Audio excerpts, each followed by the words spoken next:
লম্বা মতনকে একজন দাঁড়িয়ে আছে। স্পষ্ট দেখতে পেলেন তিনি। কে কে কে কে ওখানে? সঙ্গে সঙ্গে মূর্তিটা হঠাৎ করে কোথায় সরে গেল, যেন অন্ধকারে একেবারে মিলিয়ে গেল। এই সময় ইন্দিরা দেবীর রক্তহীন হয়ে গেল। ও কি শুনতে এসেছিল এই বাড়িতে নতুন কেউ আসছে কিনা? নমস্কার বন্ধুরা, কথার গল্পে চ্যানেলে আপনাকে আরও একবার স্বাগত জানাই। বিভিন্ন ধরনের ভৌতিক ও রোমাঞ্চকর গল্পগুলো শুনতে এক্ষুনি চ্যানেলটি সাবস্ক্রাইব করুন। আজ আপনার জন্য নিয়ে হাজির হলাম আরও একটি নতুন হাড় হিম করা ভূতের গল্প। গল্পটি লিখেছেন অনিন্দিতা সোম। আশা করছি আমাদের আজকের নিবেদনের এই গল্পটি আপনাদের খুব ভালো লাগবে। তাই বেশি কথা না বাড়িয়ে চলুন সরাসরি যাওয়া যাক আজকের গল্পে। অনেক বছর আগে কলকাতার উত্তর বনেদি জমিদার বাড়ির পাড়ার লোকেরা একটি খবর জেনেছিল। খবরের কাগজে একটা খবর বেরিয়েছিল, একজন খুনি পুলিশের চোখে ধুলো দিয়ে এই কলকাতাতেই লুকিয়ে আছে। পুলিশ তদন্ত করে এই পর্যন্ত বুঝতে পেরেছিল যে খুনি উত্তর কলকাতার কোথাও কোনো বাড়িতে ছদ্মবেশে ডেরা গেড়ে আছে। লোকটার ছবিও ছাপা হয়েছিল। কাগজে বলা হয়েছিল কেউ যদি লোকটার কোনো সন্ধান দিতে পারে তাকে পুরস্কৃত করা হবে। আসলে সে সময় এখনকার মতন এত খুন খারাপি হতো না, তাই এই রকম একজন ভয়ঙ্কর খুনিকে পুলিশ ধরতে পারছে না দেখে, আর সেই খুনি বহাল তবিয়তে এই কলকাতাতেই রয়েছে জেনে রীতিমতো ভয় পেয়ে গিয়েছিল স্থানীয় বাসিন্দারা। এরপর সেই খুনি ধরা পড়েছিল কিনা সে খবর অবশ্য প্রকাশিত হয়নি, অন্তত কাগজে কিছু চোখে পড়েনি। জানতে পারা যায় অনেক বছর পর সেও ওই খবরের কাগজ পড়ে। ঘটনাটা খানিকটা এই রকম।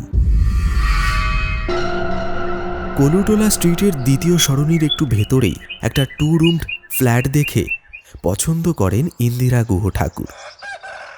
ফ্ল্যাটটা দেখেই তিনি কিনবেন ঠিক করে ফেললেন। ফ্ল্যাট বাড়ির টাকাটা দিয়েছিলেন তাঁর একমাত্র ছেলে দৈপায়ন। সে পুনেতে চাকরি করে বহুজাতিক কোম্পানির আন্ডারে। মাকে বলেছিল, তুমি তো কলকাতা ছেড়ে নড়বে না, আসবেও না, টাকা দিচ্ছি একটা ফ্ল্যাট কিনে নাও, রিটায়ার করে তো কলকাতাতেই তোমার কাছে গিয়ে থাকতে হবে। সেই মতো ইন্দু দেবী ফ্ল্যাটটি কিনলেন। ফ্ল্যাট বাড়িটা একটা পুরনো ভাঙা প্রাচীন বাড়ি, আর খানিকটা জলা জমির ওপর তৈরি। একসময় এইসব অঞ্চলে বাড়িঘর খুব কমই ছিল। যার বাড়িটা ভেঙে এই ফ্ল্যাট করা হয়েছে তিনি ছিলেন এক ডাকসাইটে প্রতাপী জমিদার। জমিদারি চলে গিয়েছিল বহুকাল আগেই। জমিদারের বংশধররাও কলকাতার বিভিন্ন জায়গায় ছড়িয়ে ছিটিয়ে আছে, কিন্তু সেই সাবেকি জমিদারি মেজাজটি চলে যায়নি। সে আমলের পুরনো বাড়ি জমিদার পুত্রদের পছন্দ হচ্ছিল না, তাই সেটাকে ফেলে রেখে গেছিল। মাঝে মাঝে 2-1 ঘর অস্থায়ী ভাড়াটে আসতো, আবার চলেও যেত। সামান্য টাকার ভাড়া, তাই জমিদার পুত্রদের মন কিছুতেই ভরত না। তারা ঠিক করলো বাড়িটা বেচে দেবে। সেজন্য নতুন ভাড়াটেও আর বসালো না, কেননা ভাড়াটে শুদ্ধ বাড়ি কিনতে হুট করে কেউ চাইবে না। তারপর কত হাত বদল হয়ে এখন সেই বাড়িটাই হয়ে দাঁড়িয়েছে একটা হাল ফ্যাশনের নতুন দিনের ডিজাইন করা ফ্ল্যাট বাড়ি। কিন্তু পেছনের অংশে এখনও এখানে সেখানে ডোবা, জলাভূমি, ঢোল কলমি আর বন তুলসীর ঝোপ রয়েছে। রয়েছে কলা বাগান, আম গাছ, বট গাছ, একটা ভগ্ন প্রায় বাহির মহল, যেটা আমাদের এই সময় বৈঠকখানা বলা হয়। দেখলে মনে হয় না জায়গাটা কলকাতার মধ্যে। এইখানেই 2টো ঘরের ফ্ল্যাট কিনে থাকেন ইন্দিরা দেবী। একাই থাকেন, পুজো আচ্চা নিয়ে, খুব ভক্তিমতী, নিজেই রান্না করতে পারেন। একটি কাজের মেয়ে রেখেছেন, সে সারাদিন তাঁকে সাহায্য করে, তার সঙ্গেই গল্প করে তাঁর সময় কাটে। সবই ভালো, তবু কোথায় যেন একটা অস্বস্তি। ইন্দিরা দেবী এমন কিছুর প্রমাণ পেয়েছিলেন যাতে তিনি বুঝেছিলেন যে বাড়িটার কিছু একটা দোষ আছে, বিশেষ করে দক্ষিণ দিকের ঘরটায়। তার অসাধারণ মনের জোর আর সাহস ছিল, তাই তিনি রাতে একাই থাকতে পারতেন। না থেকেই বা উপায় কি, ছেলের এতগুলো টাকা খরচ করে ফ্ল্যাটটা কিনেছে, এখন ছেড়ে যাবেনই বা কোথায়? ছেলেকেই বা কি বলবেন হুট করে? বাধ্য হয়ে মুখে কুলুপ এঁটে থাকতেন তিনি, কাউকে কিছু জানাতেনও না। এখানে তাঁর কয়েকজন আত্মীয় স্বজন আছে, তারা মাঝে মাঝেই তাঁর সঙ্গে দেখা করতে আসত, কিন্তু কাউকে তিনি রাতে থাকতে পারতপক্ষে বলতেন না।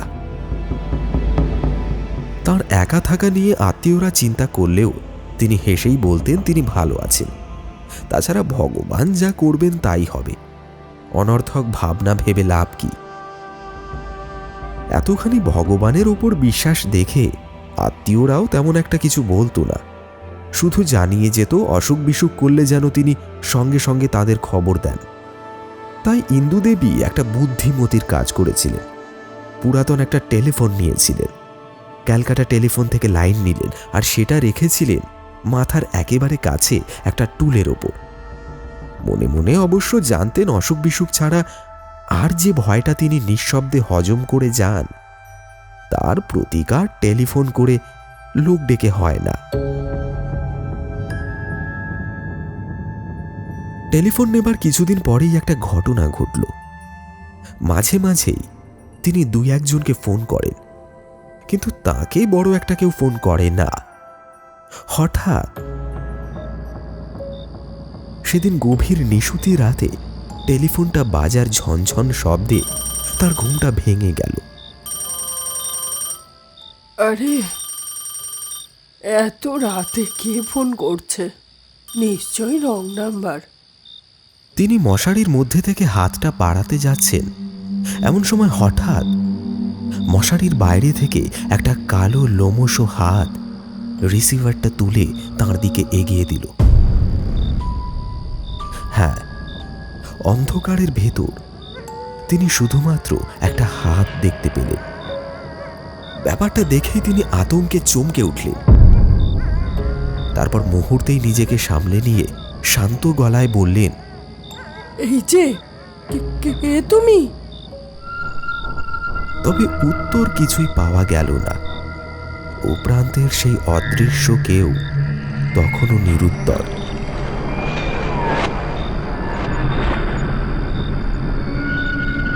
শুধু অস্পষ্ট একটা পায়ের আওয়াজ ঘরের বাইরে চলে গেল। ইন্দু দেবী আর উঠলেন না, ভগবানকে স্মরণ করে আবার শুয়ে পড়লেন। পরদিন সকালে উঠে ভাবলেন বোধহয় তিনি স্বপ্ন দেখেছিলেন। তখনই চোখে পড়ল রিসিভারটা টুলের নিচে ঝুলছে।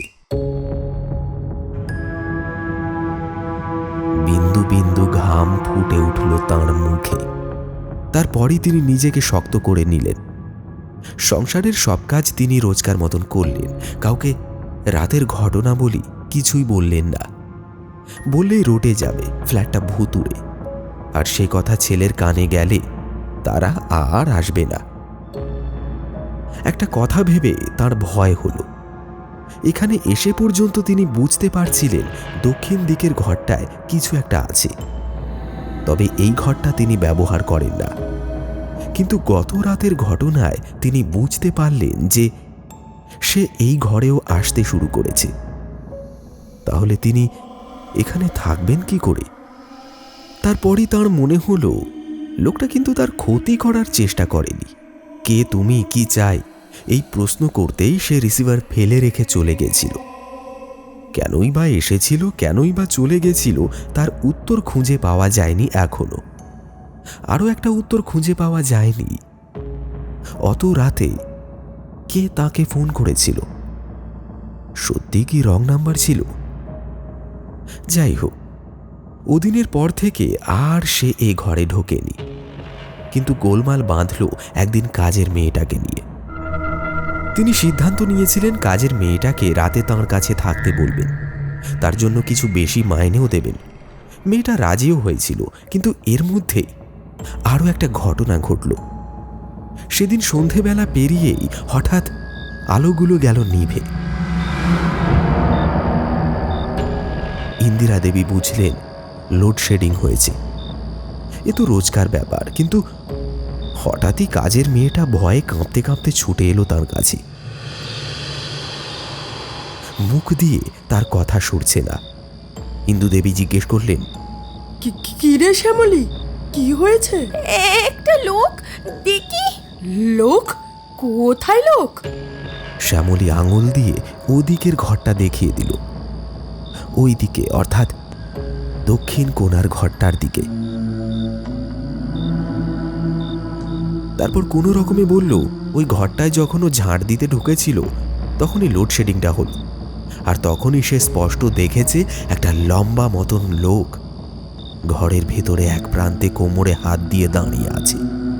কথাটা শুনে ইন্দিরার বুকটা ভয়ে কেঁপে উঠল। লোক বলতে শ্যামলী কি বোঝাতে চাইছে তাঁর আর বুঝতে বাকি রইল না, কিন্তু মুখে সাহস দেখিয়ে তিনি বললেন, ও ঘরে লোক আসবে কোথা থেকে? নিশ্চয়ই তো চোখেরই ভুল। শ্যামলী যতই বোঝাতে চায় ইন্দু দেবী ততই বলেন, না, তুই ভুল দেখেছিস। ও ঘরে লোক আসবে কোথা থেকে? শ্যামলী চুপ করে যায়। এটা দেখে তিনি আরো জোর দিয়ে বলেন, আমি এতদিন ধরে আছি, কই কোনোদিন তো কিছু দেখিনি। সেদিন মিথ্যে কথাই বলতে হয়েছিল ইন্দিরা দেবীকে। কিছু না প্রত্যক্ষ করলেও ওই বদ্ধ ঘরে মানুষের চলাফেরার শব্দ তিনি এক আধবার নয়, বারবার শুনেছিলেন আর অনুভব করেছিলেন। বাধ্য হয়ে মিথ্যে বলতে হয়েছিল ইন্দিরা দেবীকে, না বললে যে শ্যামলী এ বাড়িতে কাজ করবে না। শেষ পর্যন্ত শ্যামলী থাকলো, তবে সন্ধে হবার আগেই সে চলে যেত। তখন থেকে শুধু ইন্দিরা দেবী সারা রাত একা মুখ গুজে ও ঘরে থাকতেন, আর পাশের দক্ষিণের তালাবন্ধ ঘরটায় থাকত সেই মূর্তিমান আতঙ্ক। সেদিনও তার নিস্তব্ধ ঘরটাকে সচকিত করে টেলিফোনটা বেজে উঠল। তবে গভীর রাতে নয়, সন্ধ্যের একটু পরে চমকে উঠলেন ইন্দিরা দেবী। কোনো রকমে রিসিভারটা তুলে নিলেন তিনি। তারপরে খুশিতে তার গলার স্বর পাল্টে গেল। হ্যালো, ও বৌমা। একমাত্র ছেলের বউ অনিন্দিতা ফোন করেছে মুম্বাই থেকে। হ্যাঁ, তা আছি, একরকম ভালোই আছি। আচ্ছা, তুমি কি আগে একদিন অনেক রাতে ফোন করেছিলে?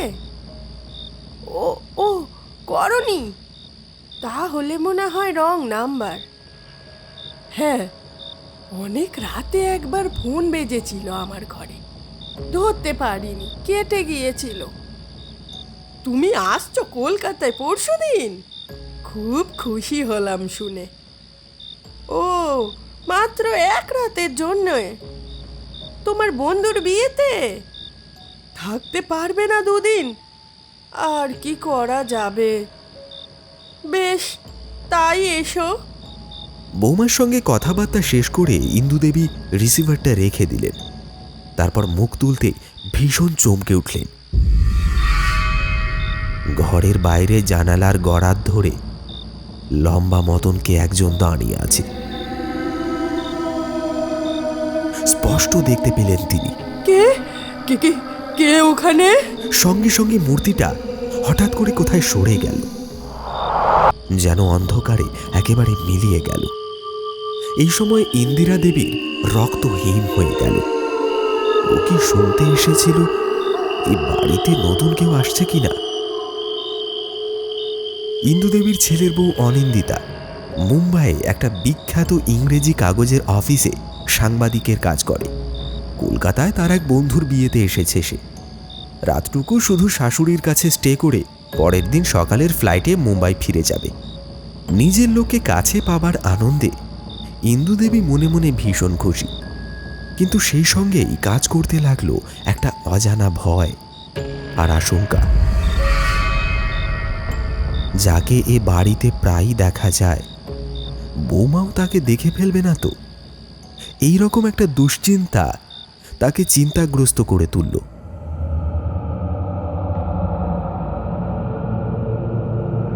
সেদিন দুপুরেই অনিন্দিতা হাসতে হাসতে এলো। সারা দুপুর শাশুড়ির পাশে শুয়ে কত গল্পই না করল। শাশুড়ি বৌমা একসঙ্গে বাড়ির কাজ আর রান্না বান্না করল। ইন্দুদেবী আপত্তি করেছিলেন বটে, কিন্তু অনিন্দিতা কিছুতেই শুনল না। বিকেলে বেরিয়ে গেল কিছু কেনাকাটা করতে। শাশুড়ি মাকেও কিছু উপহার দেবে আর বিয়ে বাড়ির জন্য কিছু একটা গিফট কিনবে। যাওয়ার সময় সে বলে গেল সন্ধ্যের আগেই ফিরে আসবে।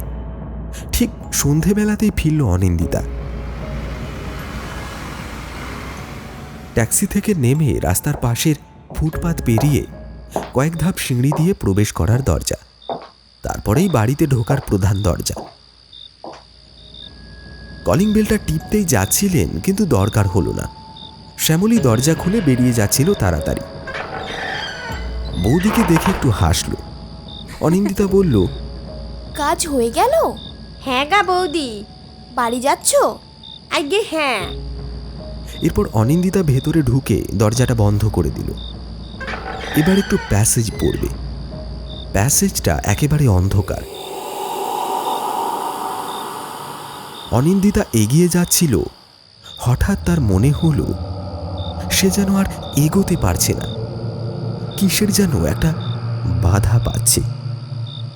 মনে হচ্ছে কেউ যেন তাকে ঠেলে পেছনে ফেলে বের করে দিতে চাইছে। অনিন্দিতা বিমহুড়ো হয়ে থতমত খেয়ে গেল। তখনই তার মনে হলো সামনে দুহাত দূরে কেউ যেন প্যাসেজটায় দাঁড়িয়ে রয়েছে। চোর নাকি? এমনটাই মনে হলো অনিন্দিতার।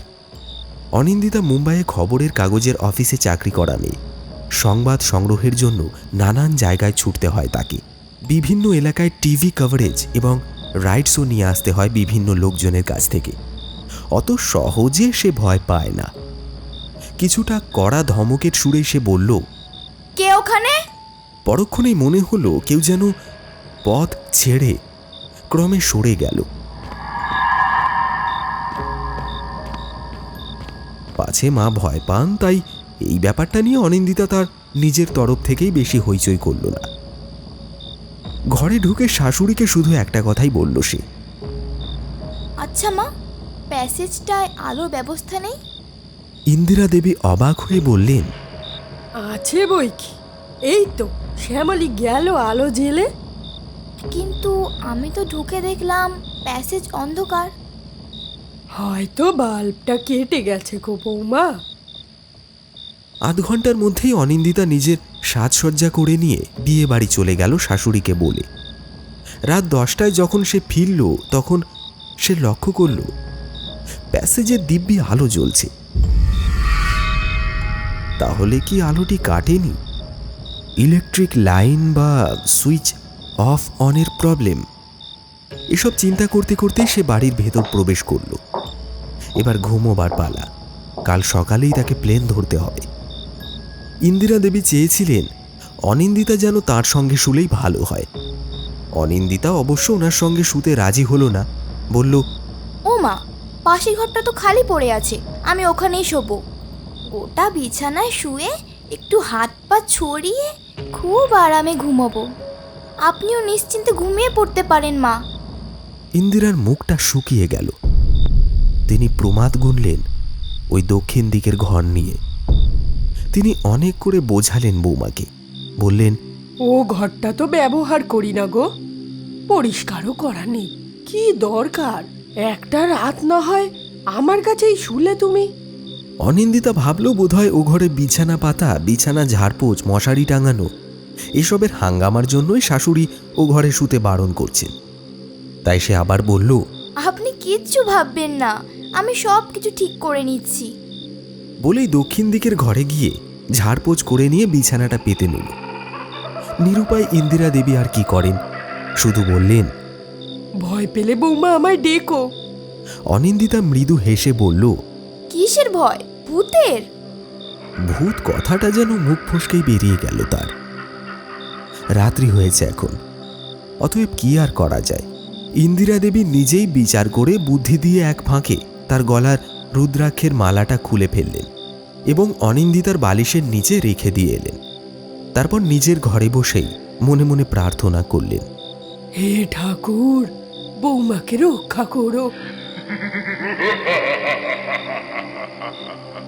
ভীষণ ক্লান্ত ছিল অনিন্দিতা, তাই হাত পা ছড়িয়ে আরাম করে শোয়া মাত্রই তার চোখ বুজে এলো ঘুমে। কিন্তু তখনও সে জানে না কি ভয়ঙ্কর ঘটনা ঘটতে চলেছে। অনেক রাতে আচমকা তার ঘুমটা ভেঙে গেল।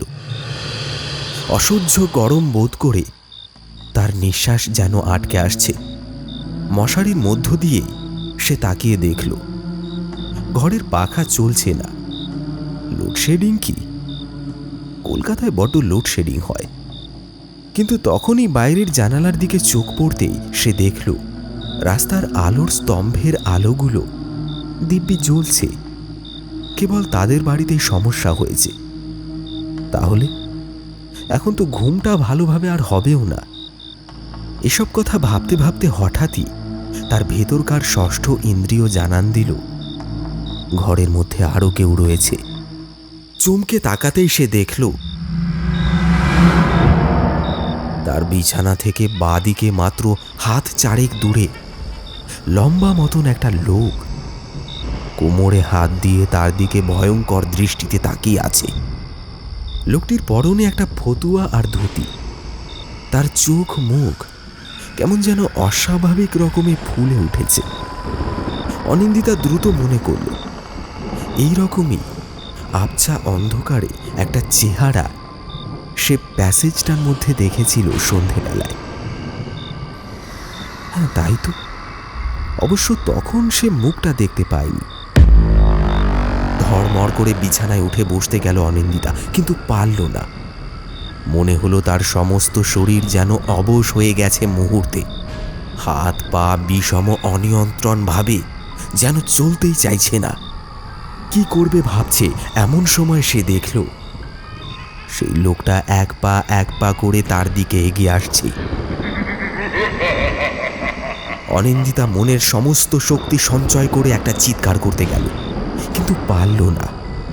তার মুখ থেকে শুধু একটা গোঙানের শব্দ বেরিয়ে এলো। ততক্ষণে অপার্থিব মূর্তিটা একেবারে মাথার কাছে এসে পড়েছে। তারপর ধীরে ধীরে সেটা একটা হাত দিয়ে মশারিটা তুলছে। একসময় সেই হাতটা অনিন্দিতার বাঁ হাত খপ করে ধরে টানাটানি করতে লাগলো। অনিন্দিতা যখন নিজের শরীরে ওই হাতের স্পর্শ অনুভব করল, তখন সে বুঝল কি প্রচণ্ড ঠান্ডা সেই হাত। হাতের উপরে চাপ ক্রমশই বেড়ে উঠছে।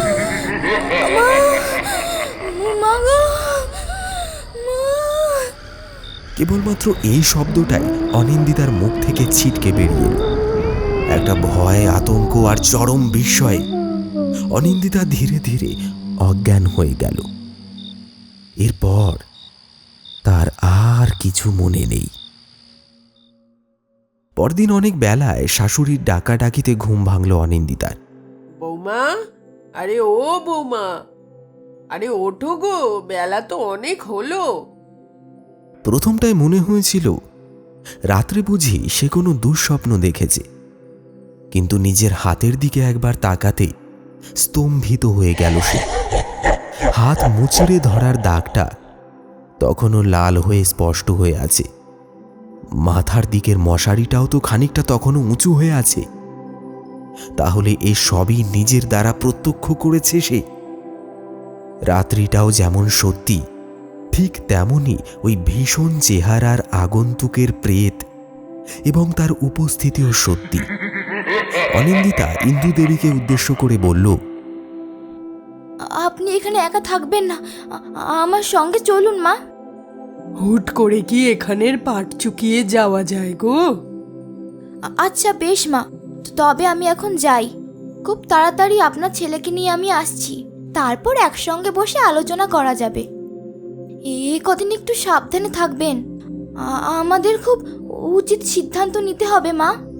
ইন্দিরা দেবী একটু হাসলেন, তারপর বললেন, তুমি ধীরে সুস্থে এসো বৌমা, আমি সাবধানেই থাকবো। এরকম একটা রাত্রিতে তোমার পাশে আমি থাকলে হয়তো তোমার অসুবিধে হতো না। বেরোনোর আগে এসো দেখি, তোমার হাতটা একটু সেবা শুশ্রূষা করে দি চলো। ব্যাপারটা অনিন্দিতা সহজে ছেড়ে দেয়নি।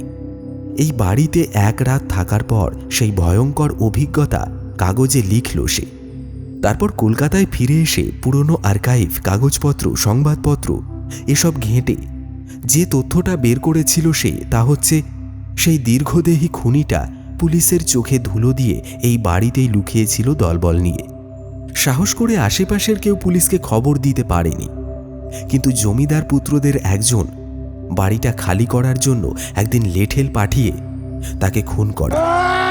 তারপর এইখানেই বাড়ির পেছনে দক্ষিণ অংশে পুঁতে রাখে। পুলিশ পরে বিশেষ অভিযান চালিয়ে সেখানে এসে মাটি খুঁড়ে লাশের সন্ধান করে। তবে আশ্চর্যের বিষয় একটাই, শেষমেশে কিন্তু সেই খুনি লোকটির লাশ কোথাও খুঁজে পাওয়া যায়নি। শুনলেন জমিদার বাড়ির প্রেত আতঙ্ক। গল্পটি যদি আপনার ভালো লেগে থাকে তাহলে লাইক, কমেন্ট আর শেয়ার করতে ভুলবেন না। আর যদি আপনি আমাদের চ্যানেলে নতুন ভিজিট করে থাকেন তাহলে এক্ষুনি চ্যানেলটি সাবস্ক্রাইব করে দিন এই ধরনের রোমহর্ষক গল্পগুলি বারবার শোনার জন্য। গল্পটি সম্পূর্ণ শোনার জন্য সকলকে ধন্যবাদ জানিয়ে শেষ করছি আজকের এপিসোড। আবার আসছি নতুন আরও একটি হাড় হিম করা এপিসোডের সঙ্গে।